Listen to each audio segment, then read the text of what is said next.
Hey, shalom peuple de Dieu, bonsoir et bienvenue dans votre programme Oikodome, ce programme que vous suivez chaque lundi, que nous avons l'honneur de vous présenter en ces premiers lundis du mois de novembre.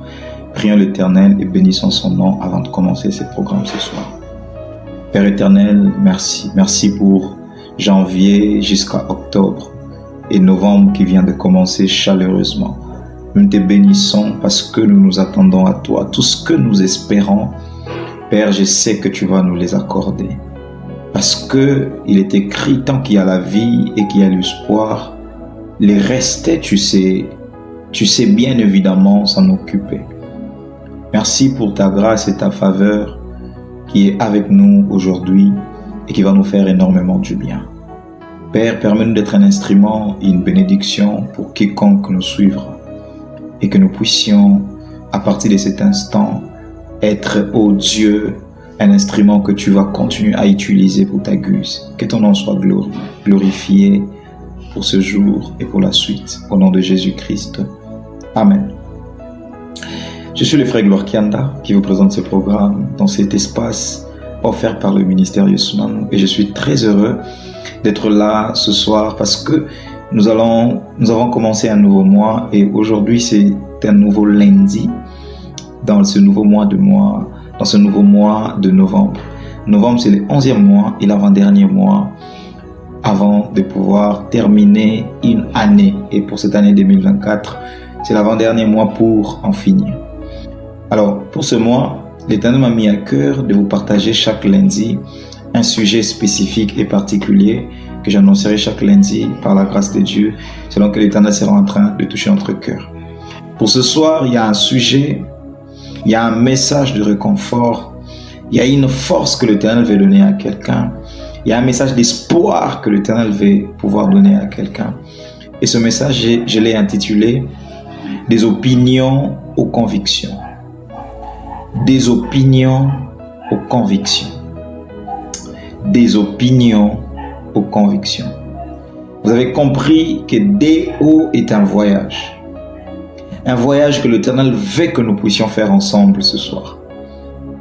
Je n'ai que 20 minutes, j'aurais voulu avoir beaucoup de temps pour pouvoir vous parler et vous prendre beaucoup d'exemples dans la Bible, pour vous faire comprendre qu'il y a eu des gens qui ont passé d'un voyage à un autre, qui ont passé des opinions à une conviction. Frères et sœurs, Dieu ne veut pas que nous soyons rien que dans des opinions. Dieu veut que nous puissions faire un voyage à quitter des opinions vers une conviction. Regardez avec moi, lorsque quelqu'un donne sa vie à Jésus, il arrive dans un moment où tout ce qu'il sait de Dieu, c'est ce qu'on l'a appris. C'est sur base de ces informations qu'il a donné sa vie à Jésus. C'est sur base de ces informations qu'il a pris la décision de donner sa vie à Jésus. Mais dès le moment qu'il donne sa vie en Jésus, il n'est plus pris en charge par ceux qui l'ont aidé à donner sa vie à Jésus, mais il est pris en charge par Jésus lui-même. Et donc, Jésus s'assure qu'il quitte les stades des informations, des opinions. Si une telle personne, vous venez l'aborder sur Jésus, tout ce qu'il va vous dire sont des opinions qu'il a de ce qu'on l'a dit de Jésus. Et Jésus s'assure que dans cette marche, dans ce voyage, qu'il vous fasse quitter de ces stades des opinions vers des convictions.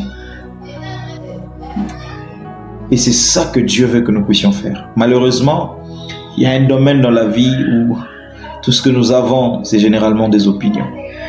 Et c'est vraiment ça le domaine dans lequel Dieu veut que nous soyons dans les convictions.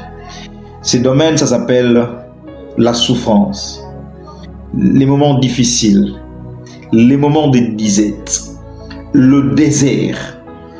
Pendant ce moment, nous avons plus d'opinion de Dieu. Il y a toujours un côté de nous qui, même quand nous avons envie de réciter les paroles de Dieu, ces côtés-là de nous rappellent que oui, ça c'était tel qu'il avait vécu dans la Bible. Toi, tu es toi. Un jour, j'ai parlé dans ce programme du meilleur moment pour faire confiance à Dieu. Je nous ai dit que le meilleur moment pour faire confiance à Dieu, c'était le moment où tout devenait plus noir dans notre vie. Pourquoi ce moment exactement? parce que le matin n'était plus loin. Et j'avais peint cette image en vous montrant que les moments de la nuit où il fait les plus noirs, c'est entre 3h du matin et 4h du matin. Justement parce que 5h n'est plus loin. J'aurais souhaité qu'il fasse plus nuit à 0h, à 1h, à 2h, mais non. Il fait plus nuit entre 3h et 4h du matin. Parce qu'entre 4h et 5h du matin, c'est là que tombe le jour. C'est là que la lumière commence à apparaître. C'est là que l'aurore commence à arriver. Quand il fait très noir dans ta vie, c'est que la lumière n'est plus loin. C'est que le matin n'est plus loin. Et c'est le moment où il faut faire le plus confiance à Dieu. Mais c'est surtout le moment où c'est difficile de faire confiance à Dieu. Parce que pendant ce moment, il y a une vraie bataille entre les opinions et les convictions. Et c'est de ça que je vais parler ce soir. Je vais lire avec vous un texte de Paul, une exhortation de Paul aux Corinthiens.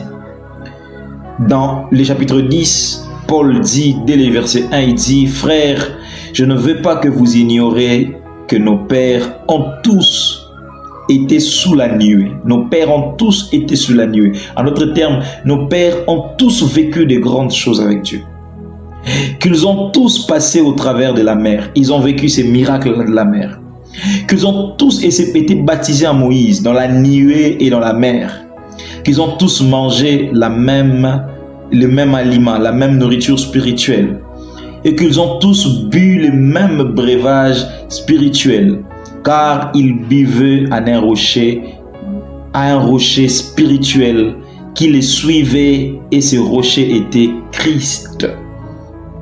Mais la plupart d'entre eux ne furent point agréables à Dieu, puisqu'ils périrent dans le désert. Paul exhorte les Corinthiens. Il dit, il y a eu une génération de nos pères qui sont sortis d'Égypte. Ils sont arrivés même dans le désert. Ils ont vécu des choses incroyables avec Dieu. Mais tout cela n'était que des opinions pour eux. Si quelqu'un les posait la question, ils allaient avoir de bonnes opinions. Mais il suffisait juste qu'une équipe soit envoyée pour consulter Cana et qu'ils se rendent compte qu'à Cana, il y a des géants et qu'ils arrivent à dire ça ouvertement au peuple pour que tout ce peuple oublie complètement tous les miracles que Dieu a fait pour eux. Et la Bible dit, Paul dit, la plupart d'entre eux périrent dans le désert.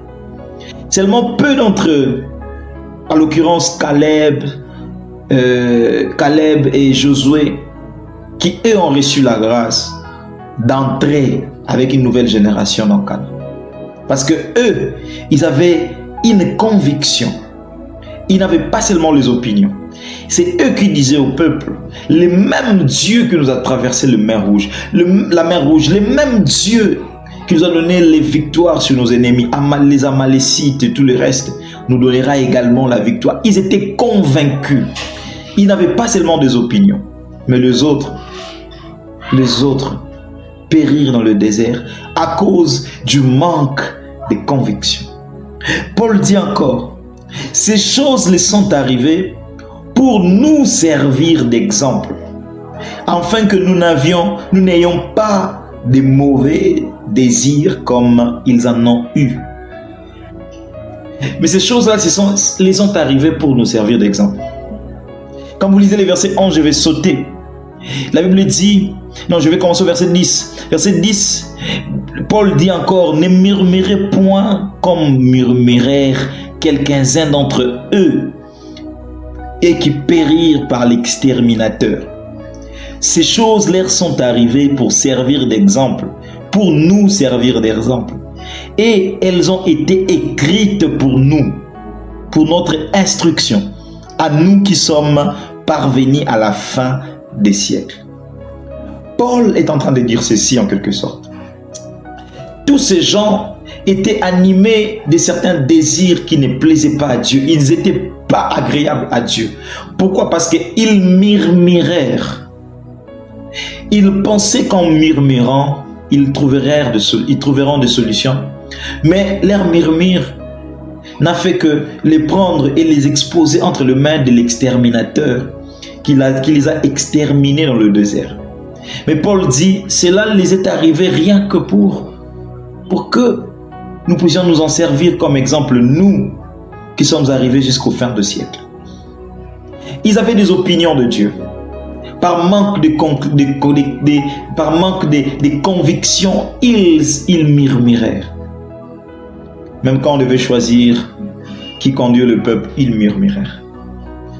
Quand il faut faire ceci, ils étaient en train de murmurer. Pourquoi? Parce que en eux, ils n'étaient pas convaincus que c'était l'Éternel. Dieu était obligé, ça me fait parfois rire, mais Dieu était obligé de faire flérir les bâtons d'Aaron pour prouver que c'est lui qui a choisi Aaron. Dieu s'est senti obligé de faire ça. Ils n'étaient pas toujours convaincus que Dieu était en train de passer par Moïse pour dire des choses de cette manière-là. Oh Dieu, sauve-nous de cette génération qui n'avons que des opinions sur Dieu et nous n'avons pas de conviction. Dieu ne veut pas que nous soyons dans les opinions. Dieu veut que nous soyons dans les convictions. Et ce soir, Dieu veut que tu quittes cette dimension des informations, des opinions que tu as sur Dieu et de faire un voyage vers des convictions. Pourquoi? Les opinions ne te feront jamais vivre le miracle. Mais les convictions te feront traverser la vallée. Le psalmiste disait, même dans la vallée de l'ombre de la mort, je ne crains rien. Monsieur, tu es dans la vallée de l'ombre de la mort. Il dit non, je suis convaincu qu'il est avec moi. Et vous savez une chose, parfois Dieu n'attend plus que nous puissions arriver au niveau de la conviction pour libérer cette bénédiction qu'il a tant réservée, tant longtemps pour nous. Parce qu'il lui-même sera convaincu que si nous sommes convaincus, personne ne nous convaincra du contraire. Est-ce que je peux répéter ça? Il attend juste d'être convaincu que nous sommes convaincus, que personne ne nous convaincra du contraire. Que personne ne nous mettra à côté de ce que nous avons. Parfois, il n'est pas encore convaincu de nous libérer cette bénédiction parce qu'il pense que quelqu'un d'autre nous convaincra de les quitter et d'aller ailleurs. Et parfois, il se dit, cette même bénédiction peut nous convaincre d'abandonner Christ. Mais si nous sommes convaincus, Dieu sera convaincu que personne ne nous convaincra du contraire. Alors, quitte la dimension, quitte les stades des opinions, arrive au stade de la conviction. Si tu arrives, l'Éternel sera également convaincu de libérer sa bénédiction sur toi. Écoutez un homme que j'aime beaucoup. Cet homme s'appelle Job. Dès le début de l'histoire de Job, il se retrouve dans une situation qui n'a pas compris comment c'est arrivé. Lui, un homme pieux, Dieu a rendu témoignage de lui. Un homme intègre. Mais il se retrouve devant une situation. Les enfants, tous les biens, il a tout perdu. Il regarde Dieu, il dit, j'ai fait quoi pour mériter ça? Il pensait trouver consolation auprès des amis. N'est-il pas les situations devant lesquelles nous nous retrouvons parfois? Les amis sont venus le voir. La Bible peint cette image pour dire que c'était ses amis. Or, un ami est censé apporter réconfort. Heureusement que les meilleurs amis, c'est Jésus. Les amis sont venus vers Job. Chacun d'eux ne faisait que l'enculer. Il s'est justifié et ça ne suffisait pas. Il souffrait non seulement de fait d'avoir tout perdu, le fait d'être malade, mais aussi le fait de supporter des paroles dures de ses amis. Souffrance sur souffrance. Mais c'est au milieu de ces tumultes, c'est au milieu de cette souffrance-là, que dans Job, le chapitre 19, le verset 25, Job dira, « Je sais que mon Rédempteur est vivant, et il s'élèvera le dernier. » Ce que Job est en train de dire, ce n'est pas une opinion, c'est une conviction. Il sait qu'il est vivant et qu'il s'élèvera le dernier. Je vais vous lire ces textes-là. Vous savez ce que Job dit là-bas par la suite, c'est quand même intéressant. Il dit qu'il s'élèvera le dernier. Écoutez ce que le verset 26 dit. « Quand ma peau sera détruite, il s'élèvera. » Il dit, il va dans les extrêmes, Job. Il dit, quand je n'aurai plus la peau. Comment un homme peut vivre sans peau? Mais il est convaincu que c'est à ce moment-là que l'Éternel se lèvera. Il dit encore, quand je n'aurai plus de chair, il dit, je verrai Dieu. Ce ne sont pas des opinions, s'il vous plaît. Ce sont des convictions. Il sait. Comment le sait-il? Je ne sais pas. Lui-même ne sait pas. Mais il sait qu'il se lèvera. Même sans peau, sans chair, il verra Dieu. Est-ce que vous comprenez la dimension de Paul, de Job? Où est-il arrivé? À quelle dimension est-il arrivé? Comment un homme peut voir Dieu sans peau? Comment un homme peut espérer que l'Éternel se lève sans chair? Ça, ce n'est qu'une personne qui est convaincue que Dieu est capable de redonner de la peau même aux ossements desséchés. J'ai envie de dire à une personne que cette situation par laquelle tu traverses ne te fasse pas croire que l'Éternel t'a abandonné. Ce que tu connais de Dieu, ne les garde pas comme des opinions. C'est toutes ces choses, toutes ces histoires que tu connais de Dieu. Paul dit, cela nous est arrivé pour que nous en servions des exemples à ce temps. Si nous avons cet exemple de Job, c'est pas pour dire que ça c'était Job. Paul dit, c'est pour que nous nous en servions d'exemple et qu'aujourd'hui que tu saches que ton Rédempteur est vivant et qu'il se lèvera les derniers. Le psalmiste est aussi dans Psaume 42, le verset 5. Le psalmiste disait à son âme, oh mon âme, pourquoi t'as-tu au-dedans de moi? Espère en Dieu, espère en l'Éternel. C'était comme une bataille entre son esprit et son âme. Son esprit avait cette conviction que l'Éternel était vivant. Mais au milieu de ces tumultes, son âme arrivait à céder, son âme n'arrivait plus. Et il disait à son âme, pourquoi t'as-tu au-dedans de moi? Espère en Dieu, espère en l'Éternel. Son esprit était convaincu que l'Éternel se lèverait. Mais son âme était abattue. Son âme s'abattait au-dedans de lui. Bien-aimé, c'est une bataille de tous les jours. Notre âme s'abat au-dedans de nous. C'est tellement dur cette souffrance à supporter. Ça devient très compliqué. Mais que ton esprit dise à ton âme, pourquoi t'as battu au-dedans de moi? Espère à l'Éternel. C'est le même psalmiste qui dira plus tard, j'ai été jeune, j'ai vieilli. Je n'ai point vu quelqu'un qui a mis sa confiance à l'Éternel, quelqu'un qui a espéré en l'Éternel être abandonné. L'Éternel ne t'abandonnera point. Il a dit à Jacob, je ne t'abandonnerai point. Cet homme à qui Dieu dit qu'il n'abandonnera pas, c'est l'homme qui vient de voler la bénédiction de son frère. Il vient de voler la bénédiction de son frère. Mais parce que c'était prévu que ça devait se reposer sur lui, même au milieu de sa fuite à Bethel, Dieu peut lui dire et lui rassurer, je ne t'abandonnerai point. Je peux dire à quelqu'un, même au milieu de ta fuite, il n'avait pas d'issue, il fuyait. Un homme béni mais en fuite. Mais juste cette parole suffisait. Je ne t'abandonnerai point. Est-ce que cette parole peut être la parole pour quelqu'un ce soir? L'Éternel ne t'abandonnerait point. Regardez Paul, je vais le chercher rapidement.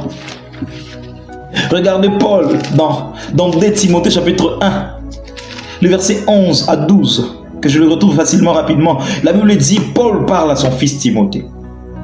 Il dit, c'est pour cet évangile que j'ai été établi prédicateur et apôtre, chargé d'instruire les païens. Mais au verset 12, il dit, et c'est à cause de cet évangile que je souffre. Mais, j'en ai point honte. Il dit, car je sais en qui j'ai cru. Et je suis persuadé, convaincu, qu'il a la puissance de garder mon dépôt jusqu'à ce jour-là. Paul dit à son fils, souvenez-vous cet épître, il était en train de fortifier Timothée qui devait rester, il était jeune, il devait rester pour continuer le ministère. Et Paul est en train de fortifier Timothée pour lui dire, sois fort, trouve la grâce, trouve ta force dans la grâce qui est en Jésus. Et il lui dit ici, moi que tu vois, j'ai été établi prédicateur et apôtre des païens. Et je souffre à cause de cet évangile. Mais la souffrance ne me fera pas renoncer car je sais en qui j'ai cru. Frère, si tu sais en qui tu as cru, tu n'auras pas à pleurer comme tu pleures à cause de la période par laquelle tu traverses. Si tu sais en qui tu as cru, tu ne chercherais pas secours auprès des hommes comme tu le fais matin, midi, soir à cause de la situation dans laquelle tu te trouves aujourd'hui. Si tu sais en qui tu as cru, ton secours, tu l'attendras de l'Éternel qui a fait les cieux et la terre. Psaume 121.